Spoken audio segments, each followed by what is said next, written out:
এই ঘটনা কেন ঘটলো তার জন্য জবাব দিতে হবে বাংলার মুখ্যমন্ত্রীকে।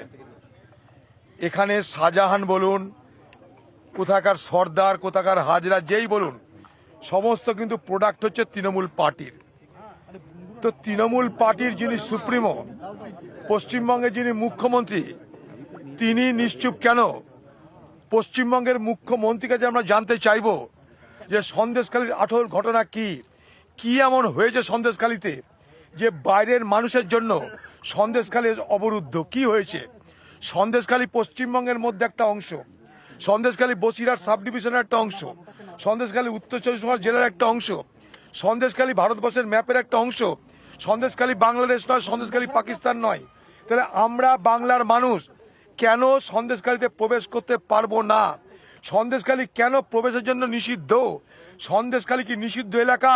সেটা বাংলার মুখ্যমন্ত্রী আপনি ঘোষণা করছেন না কেন? বাংলার মুখ্যমন্ত্রী সন্দেশখালী নিয়ে খুব ভয়ঙ্কর কতগুলো রাজনৈতিক খেলা খেলছেন। আমি বাংলার মানুষকে সতর্ক করতে চাইছি, সন্দেশখালী ঘটনা একটা নৃশংস অত্যাচার, আমাদের ঘরের গরিব মা বোনদের উপরে নৃশংস অত্যাচারের কাহিনী। সে কাহিনী বাংলার হৃদয়কে বিগলিত করে। এ বাংলার মানুষ হিসেবে ভাবতে লজ্জা লাগে যে এ বাংলায় এমন কোন জায়গা আছে যার নাম সন্দেশখালী, যেখানে রাতের বেলায় মা বোনদের ডেকে নিয়ে এসে ইচ্ছামতো তাদের ব্যবহার করা হতো।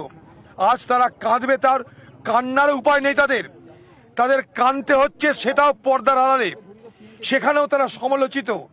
সেই সমালোচনা করতে গিয়ে বাংলার মুখ্যমন্ত্রী আর এক ভয়ঙ্কর আগুন নিয়ে খেলছেন। তিনি বোঝানোর চেষ্টা করছেন যে সেখানকার আদিবাসী বনাম মুসলমানদের এটা দ্বন্দ্ব না। সেখানে মুসলমান কারোর নাম শাহজাহান হতে পারে, সেখানে হিন্দু কেউ শিবকুমার হাজরা হতে পারে, কেউ উত্তম সর্দার হতে পারে। এখানে অন্যায় আর ন্যায়ের বিভাজন করুন, সৎ আর অসতের বিভাজন করুন। এখানটায় হিন্দু মুসলমানের বিভাজন করবেন না বাংলার মুখ্যমন্ত্রী। কারণ বাংলার শুধু নয়, সারা জাহানের কোনো মুসলমান কোনোদিন বলবে না যে শাহজাহান শেখ নামে কোনো মুসলমান, সে বিধর্মী হোক ধর্মী হোক, কারোর উপরে অন্যায় অত্যাচার করে সেই ধর্ম বা বিধর্মের মহিলাদের উপরে অন্যায় অত্যাচার যৌন শোষণ করে সে ঠিক করেছে, কোনো মুসলমান তা বলবে না। কোনো মুসলমানের কথা বলবে না যে শাহজাহান শেখ আমাদের জাতের লোক বলে সে যা খুশি করে তার জন্য তাকে আমরা মাফ করে দিলাম, কোনো মুসলমান বলবে না। আমি যেখান থেকে আসি সেটা ভারতবর্ষের সব থেকে বেশি মুসলমান অধ্যুষিত জেলা থেকে আসি, তাই আমি হিম্মত নিয়ে কথা বলতে পারি।